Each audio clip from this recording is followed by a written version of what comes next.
I wanted to give a little bit of an update of kind of where I'm at and kind of how I've been thinking about digital. I've read a bunch of books in the last couple months around digital. Obviously, we're coming out of COVID, and I put out a lot of content about thinking about online church, digital for your church. And it was funny, I was actually just with a really high level leader. And it was interesting because I said, yeah, I've been the online pastor at my church for over 10 years, full time, which is crazy to think about. And this individual said back, well, once you figure it out, get back to us because we're still trying to figure it out. And that's something that's very common. It's very common for people who are doing physical church and are good at that. They're wrestling with the uneasiness of what does this mean to do digital church well? And it's confusing. And the reason is because I think most pastors see a priority and see an importance in doing church in the room. But as they see digital, they see this thing as very fleeting. They see it as marketing, or they see it as, outreach, or they see it, maybe there's some interaction community-wise. Brands do really well online, but like, how do you do church? And it's weird.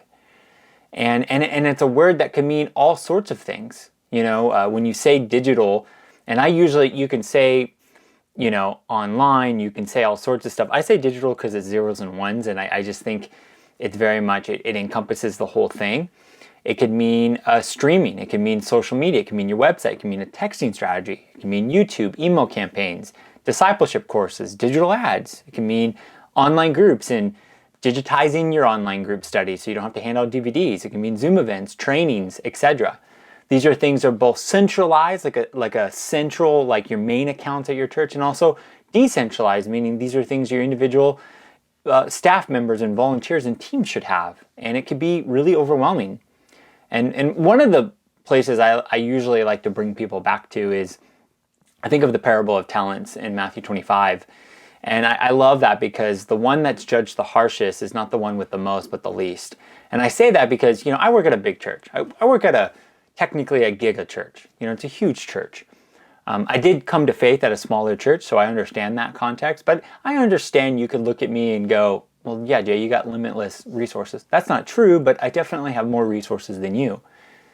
But I want you to understand it's not about you becoming like my church or this church or that church. It's you being a good steward. And I think it comes down to most of us have just a couple things at our disposal. And I think it's both thinking strategically and digitally as a pastor, going, okay, this is who I'm reaching. This is what I'm called to do. How do I use the resources at my disposal? And we have a lot of resources in this current time. And the resources are only getting better, more affordable, and more people understand it. And I really think the biggest area is utilizing more members of your church. You have members in your church doing digital well for their companies, for their brands. Maybe they just have a joke TikTok account, but they're doing it better than you. And I think we need to provide a place for people doing digital well for your church. Usually the way practically I bring this up is, I remember like 10, 15 years ago, there was this movement, really when I first started to get, more in leadership role as a church, to get the arts more back engaged in the church. And they provided places. And I think we need to do the same thing with digital. And you do this through a digital summit. And you kind of, hey, we learned a lot through COVID. We want to do digital better, and from our website, from marketing, from development, all this different stuff. If you do digital in some way, if you work in zeros and ones, please show up to this digital summit, and we're trying to figure out how to do this better as a church. If you do a summit like that, you're going to flesh out the talent and the people in your community. But it could be hard to frame this up. So I wanted to give you some high-level philosophical kind of strategic ways to think about this. And my hope is you can take this for your church and you can apply it. So at a high level, there are two types of churches today, I think, when you think about digital. You have location-based churches, meaning they're reaching local areas. They're in the Midwest, or they're in in Australia, or they're in Southern California. Then you have locationless churches. And this is what gets confusing when you look at, especially in a space like I follow, of online church, where people are using all sorts of words. They want to reach people only on digital. And I think what's hard is 99% of the churches are location based. They are reaching their city, their county, their state maybe. And I think that's a good thing. But there are people being more locationless, and they're reaching only digital, or maybe they're going to have a house church network. And I think there's some potential there, and there's some things going there. But when you see stuff read, and you read stuff, you see people putting thoughts out, they see both. But I want to encourage you, it's okay to be a location-based church and embrace digital. You can actually do some really compelling things. And I don't want you to get distracted by the locationless type of strategy, because I think it is it's murkying the water a little bit when we talk about this. Then there's not just these types of churches, there's also audiences in who you're reaching. So let's take the location-based churches.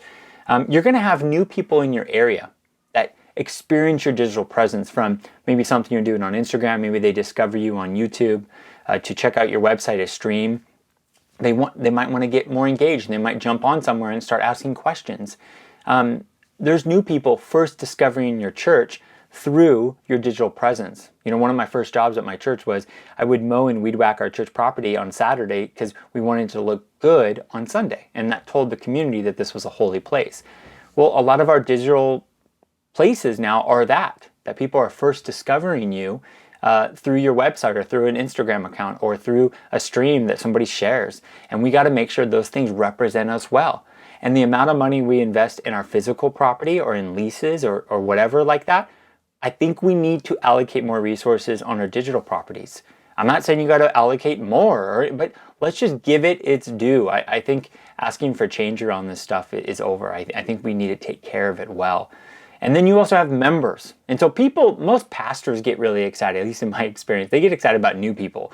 Wow, new. But guess what? The members of your church, people that are part of small groups, that are tithers, that are deeply engaged in ministry, they also want compelling digital experiences. Because in the marketplace, this is what's going on.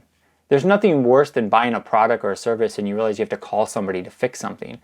I recently had a membership for this one company that in order to get these shoes, I had to sign up and I got a discount. It was a bunch of big mess. And I remember to cancel it, I had to physically call somebody and wait to get on a phone call in order to cancel this service. And it felt so archaic. And many of our churches feel archaic. To update information, to message somebody, to talk to somebody, you have to get on a phone call with somebody. Again, that can be personal, but guess what? More and more things are being digitized. There's portals, there's chats, there's things. And don't just think about digital as a win for people new. It's also a win for your members. There are elements of how your church disciples and engages its community. If you digitize it, it could be a good thing. Online giving is a great example of this. People don't have cash on them. They want to give online. They want to set up those things. And doing that doesn't take away from the physical experience. It actually can enhance it, and it can lead to better benefits in those areas. And then the third audience is faraway people. And I think a lot of people get really energized about that, and they get distracted by people tuning in from places in Africa or Australia, wherever is far from you. I don't think churches should really develop robust strategies for people far away, especially if you're location-based. I usually tell them I tell churches there's a difference between me being part of a church and me being influenced by that church. So I might listen to a pastor like a Tim Keller. But there's a difference between me being mentored by him, but he's not my primary pastor. My pastor is my church. So I think those lines have gotten great, and I don't think people should primarily build robust strategies for people far away. So you have new people, members, and far away people. And so I think most churches should be the first type of church, location-based, and then you should focus in on the new person, local, and members, and those are the wins for investing in it. It's not just for new people, it's also for members. These are wins. The same way as investing in your stream, making that compelling. There are a lot of people that can't come to church for legitimate reasons, sometimes illegitimate, but guess what? They can tune into your stream. If that's easy and seamless and you make people feel engaged, it can be a compelling experience. And then there's approaches. And this is the last area I kind of wanted to share about, because I think these approaches start to give you a framework of how do you start building this out? How do you integrate digital in a healthy way into your church? That doesn't have to be some, Tron, off the grid, Matrix type of thing where you're reaching people only online. I don't think that's the ultimate fulfillment of digital. I think, and as I say digital, my son is requesting more time on his iPad. So this is a digital tool that, screen time. Now I'm in meetings and he requests me. That tool actually annoys me sometimes.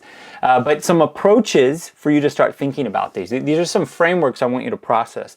The first approach is the Amish approach. And I hope none of us are there, but this is the type of approach where you're anti-technology. You see it as, you know what, there's no good of this.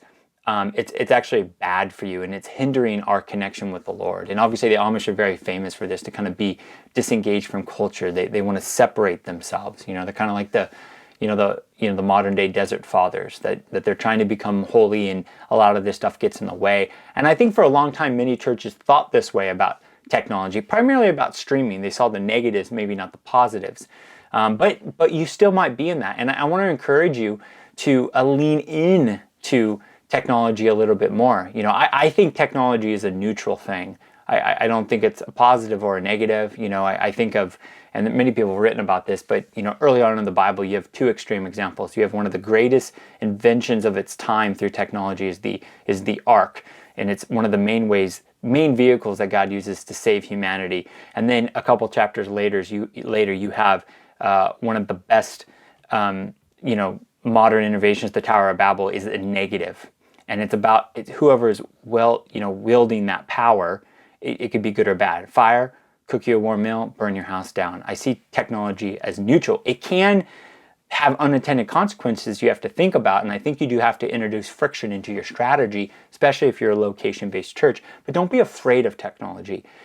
Then you have a broadcast model, and this is the idea that you kind of turned on some things digital, but you ultimately are just allowing people to peek in. I kind of jokingly call this the aquarium approach, where people can peek into what you're doing, but they can't get deeply engaged. It's kind of just like it's like the old school webcams. I don't know, I grew up in in the beach area, and I remember friends of mine who would surf, they would check the beach cams to see what the waves were at, but they were never that good. They're actually still not that good. I've checked out some of these cams recently, but you just kind of see what's going on, and they're usually really bad. They're usually from an upper balcony, and they're not great.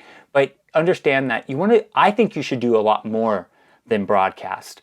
Broadcast is the first step, and I think many started to do broadcast during COVID, and I think some have reverted back to broadcast, but my hope is you kind of upgrade. Then you have front door local.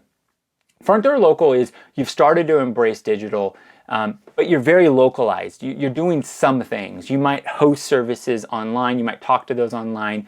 You might think about some strategies. You're starting to release some things, kind of like small group strategies where you start to decentralize things, where you move away from one room into homes in your areas, but you're a little bit more open to it. You might have a compelling social strategy. It's not really well thought out, but you understand it's good. There might be one person that's kind of championing it, but it's not super integrated into the core part of your church.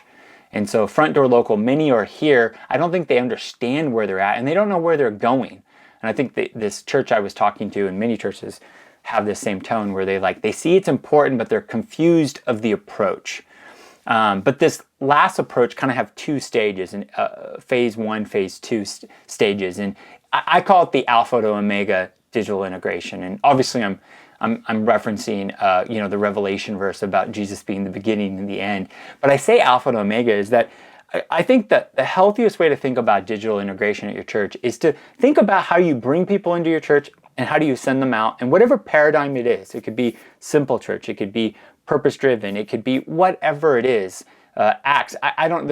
There's hundreds of ways that I think are biblically valid ways to do church in your area.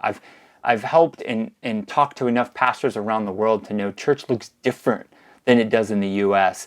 And then in other locations. And God has used all sorts of movements through the years. And so you lay out your approach, and you start to look at, okay, what's the healthy digital integration in this area? And so if you think about like your evangelism strategy, okay, what does the digital integration look like there? If you look at your worship, okay, we need to offer streaming, but we need to introduce this. And you don't think of it just as one thing or all digital. You think of it a healthy integration. The example I often use for digital integration is I think about digital in the context of my marriage. My wife and I, we use digital throughout the week to stay connected to each other. Digital doesn't replace our physical spatial relationship. It enhances it. So if we're away, we're texting and interacting with each other. And so think of digital integration, a healthy integration in the context of your marriage or any relationship. It doesn't replace the spatial connection. It enhances it. It can distract it if it's done wrong. So a practical example of this, maybe what you need to do is maybe instead of streaming all your services online, you stream one. Or maybe you delay the stream so you drive people in person. I don't think that that's backwards thinking. I think if you're a location-based church, there's some good friction to that. For example, we have a membership class coming up at our church, and we are choosing to not stream it. The only way to get that is you have to come in person, and at times we introduce that friction to drive discipleship. Doesn't mean we don't talk about it. Doesn't mean we won't offer a class like that in the future online. It just means at points we have the same way as Disney Plus might go, hey, the only way you could watch this movie is you have to come to the theaters. If you wait 60 days, it'll show up on Disney Plus. And I think that friction is really good. And so my encouragement is, I think churches should be in this alpha omega, but it takes high level thinking about your strategy. And it also takes vision casting to your church to say, hey guys, church, let's all think about this. Let's think about what our objective is as a church and as individuals, and then how do we bring digital in? And that's going to look different. And my encouragement is, as you think about it as a church, you vision cast to each team, to each staff person, each volunteer to, in a healthy way, embrace digital. And don't think of digital as replacing the physical. Often one of the exercises I do is I think about the objective. What is your objective? Your objective isn't to get people in the room. Your objective is to produce something. And so, for example, we do church in the room, not to just get people in the room. We do it so that people are encouraged and worship, and there's something about social proof, doing life together, and you can get deeper commitments. And so are there elements of that you can provide online that can lead people back into the room? Yes. And so the encouragement is to get people in the room, like your main leaders, and go, okay guys, we're going to embrace this alpha to omega digital integration. Okay, here's how we disciple people. This is how we bring people around the base or in or out the funnel or whatever. Okay, let's look at our 5 main areas or our 4 main areas or our 3 main areas. What are some good, healthy digital integrations? And then start testing that integration out. Don't see digital as this negative thing and as this thing that's going to replace all physical. See it as a healthy way to amplify what you're doing. Because digital will amplify your strengths and your weaknesses very naturally. I think a lot of churches experienced this during COVID, where it fixed some problems but introduced other problems. And I do think friction is really good. And so my hope is that you start thinking about digital more strategically and you integrate digital more strategically. Take it one step at a time. That's where I'm at right now at this moment, and I hope it's helpful to your church.